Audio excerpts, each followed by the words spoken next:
الصلاۃ والسلام علیکہ یا رسول اللہ صلی اللہ علیہ وآلہ وسلم۔ السلام علیکم رحمۃ اللہ وبرکاتہ۔ آج کے چیپٹر میں سوئم کی فاتحہ کا ذکر ہوگا۔ آج صبح حضرت رحمۃ اللہ علیہ کے مزار کے قریب خضر خاں کے بنائے ہوئے گنبد میں شہر کے علماء، مشائخ اور عمرہ سوئم کی فاتحہ کے لیے جمع ہوئے تھے۔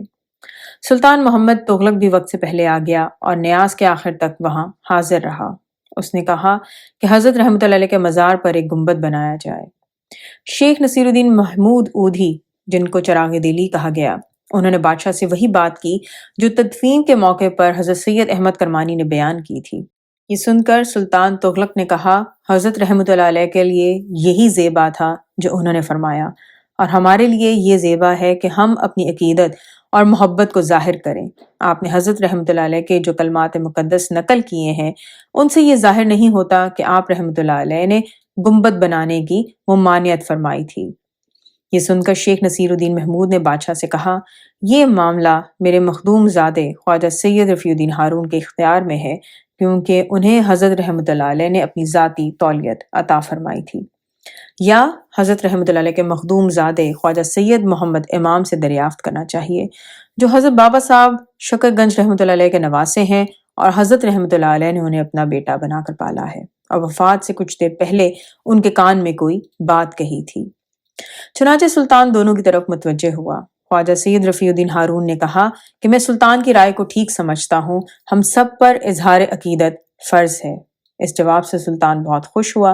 پھر اس نے میرے دوست خواجہ سید محمد کی طرف دیکھا اور کہا کہ مجھے کوئی حق نہیں کہ حضرت رحمۃ اللہ علیہ کی سرگوشی کی نسبت کچھ دریافت کروں، لیکن اگر اس سرگوشی میں کوئی اشارہ گنبد بنانے کے خلاف تھا تو آپ مجھے ہدایت کر دیجیے۔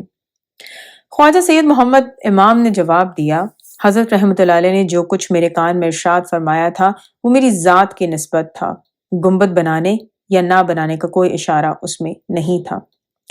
البتہ اس سرگوشی سے پہلے سلطان کی نسبت کئی بار حضرت رحمۃ اللہ علیہ نے ایسے الفاظ مجھ سے فرمائے تھے جو اس سے پہلے سابق کے کسی سلطان کی نسبت حضرت رحمۃ اللہ علیہ سے نہیں سنے گئے۔ بادشاہ محمد تغلق پر خواجہ سید محمد کی بات کا بہت اثر ہوا، اور اس نے کہا، حضرت رحمۃ اللہ علیہ کی دعا نے ہمیشہ میرا ساتھ دیا ہے۔ اس کے بعد بادشاہ روانہ ہو گیا، اور احمد ایاز کہتے ہیں کہ میں بھی بادشاہ کے ساتھ شہر سیری آ گیا۔ انشاءاللہ نیکسٹ ویڈیو اس سیریز کی آخری ویڈیو ہوگی۔ اس کے بعد میں کچھ اور بزرگوں کے واقعات بھی بیان کروں گی۔ الصلاۃ والسلام علیکہ یا رسول اللہ صلی اللہ علیہ وآلہ وسلم۔ السلام علیکم رحمۃ اللہ وبرکاتہ۔